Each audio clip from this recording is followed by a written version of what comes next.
What is going on YouTube? Welcome back to another video. It's so great to see each and every single one of you tuning in to another recipe video. Today I felt like some nachos. Nachos, another family meal. Another meal that I can guarantee all of you guys would have eaten before. It's so easy, so simple. I'm gonna give my take and all you need to do is kick back, relax and watch how I make my nachos. You'll have your own way how you do your nachos and I can guarantee 1,000,000,000% just make this recipe right here and it'll be the best nachos you'll ever have and probably will ever make. Okay, guaranteed.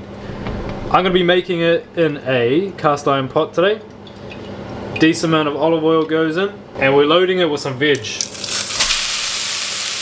You probably think I'm nuts, like bro, where's the mince? Nah, just trust. This is gonna build the foundation, the depth. And I'm cooking this on high, getting rid of as much water as I can quickly. If you need any more oil, feel free to add it in. Typically I do add onion and carrot to my mince to bulk it out. So just like the meatballs guys, you can bulk it out with veg. Just shy of $10 mince. This is perfect as well if you want to chuck it in the freezer. You know, make like a whole lot of it. Stirring it occasionally just so it doesn't burn, and we really want to rapidly cook out our water. Okay, next up is garlic. So it's however many garlics that you want in this recipe. If you're a garlic fiend like myself, a lot. If you're sensitive, you got a little sensitive baby tongue, just a little bit. The foundations are very similar to a lot of my other recipes. We start with a mirepoix, saute that in oil high, let it dry out like this. Next up for me, I've got tomato paste. I'm making mine a little bit more tomatoey-er today. And I'm using the whole can of this. Same thing, get that mixed in.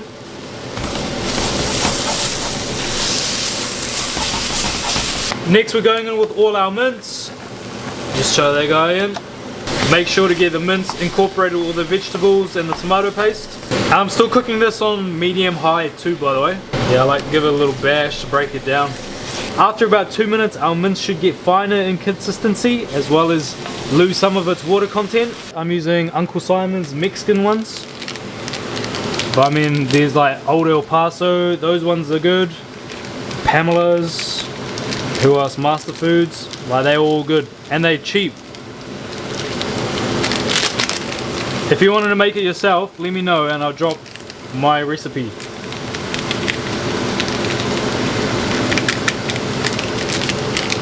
So we got that, we got some extra salt and pepper as well. Now give that a mix. So you can see that's our mince. You can barely see any of the vegetable. This is my secret ingredient for depth.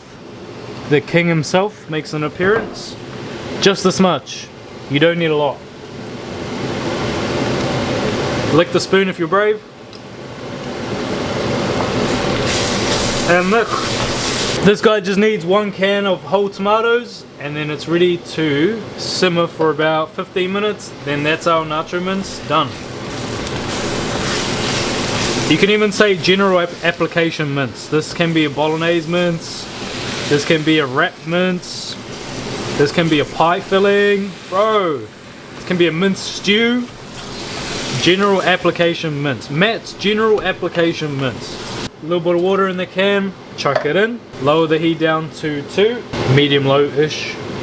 And then just leave it for 10 minutes, 15 minutes max. Here's what we're looking like after 15 minutes. You can see we've cooked most of that water out. If you want a little bit more watery, buddy, just add water. This is my all-purpose mince, general mince that I'll be using for the nachos today. We need to give this a taste while it's still in the pot so we can adjust for seasonings or anything like that.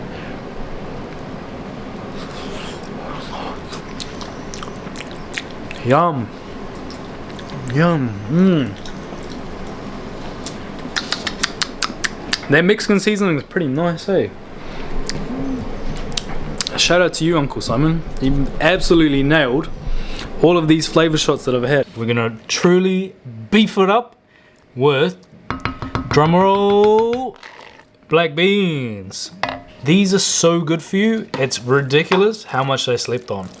Not only for your digestive system, but the amount of protein in black beans.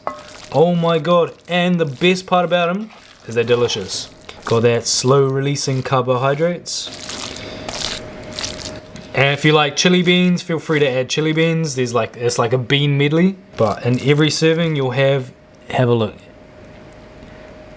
A fuck ton of these beans. That's just real good for you. Time the plate up. And if you're not rocking these corn chips, if you're in New Zealand, what are you doing? These for nachos are the absolute supreme leader. Jalapenos too. Oh my god. That's just like the perfect chip just to scoop up everything. It's like a little boat.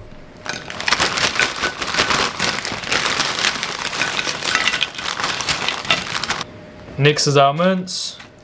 Like, don't be shy, really pack it on. Get it all over the plate. Next up is some chopped jalapenos. This is an absolute necessity, whether you like spicy or not. It needs to go on. If you don't like spicy, just a little bit. If you like spicy, go to town. And then topping it with a very generous amount of cheese. Grated. I'm using Colby, use whatever you have. And here we have our nachos, but you're thinking, Matt, it's not like the restaurant, why is the cheese not melted? Look, I'm gonna be real naughty here, and we're gonna chuck this in the oven to grill, just until the cheese melts, okay? It's literally gonna take 30 seconds. Just be careful that nothing slides out, okay? That goes in. After 30 seconds, our cheese is melted. It looks like restaurant style nachos. Just have a look at that. Oh me, oh my. Always use a tea towel if you're pulling it out. Here is the nachos that will completely blow every other nacho recipe that you've ever had out of the water, guaranteed.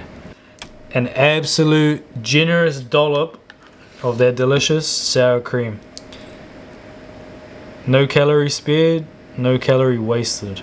You might be thinking, oh Matt, where's the guac, where's the guac? They didn't have no ripe avos today, buddy, so no guac. But in my nachos anyway, I always need sour cream. That's a necessity, okay? Sour cream is a necessity. Guac, I'm not too fussed. The avos now are super cheap, real good. I just caught them at the wrong time. So, for you guac lovers out there, get over it. We have sour cream and it's better. Each and every single one of you liking it up, sharing to your friends, subbing up. I love you.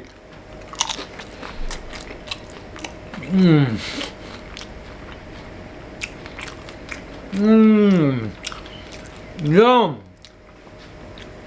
You may think carrot or the veggies are weird, but I swear to you, the onion, when it gets cooked down, it gives sweetness. The carrot too. And not only sweetness, but depth. Without adding sugar, which makes it just like obsolete, like caca. But this, with the sour cream and the beans, and you get a little bit of spice from jalapeno. Uncle Simon's spice mix, pushing through as well. And the king, Vegemite for the depth. Oh my god, I am in dreamland.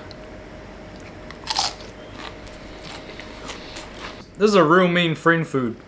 This. If you're looking to make friends, if you have a special friend, you don't want something too crazy, you want it within your skill range, bro, whip up a plate of these in front of the TV. Oh, you will have the best time. And the celery too.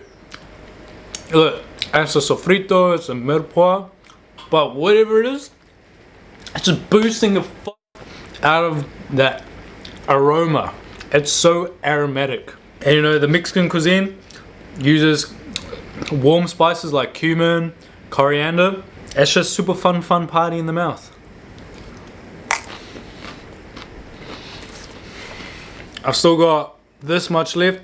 The pot is still hot and I'm currently burning the hell out of my shoulder to show you. I already done my portion. I'll be sweet with this. That's easy another 2 days. Thank you for watching it that far, this far. Make sure you do all of those good stuff like I always tell you in each video. Like it up, comment down below if you like nachos, what you like to have with your nachos. Share to your friends, sub up, and do all of that great stuff. I'll catch you all in the next one, and I love each and every single one of you. Mwah.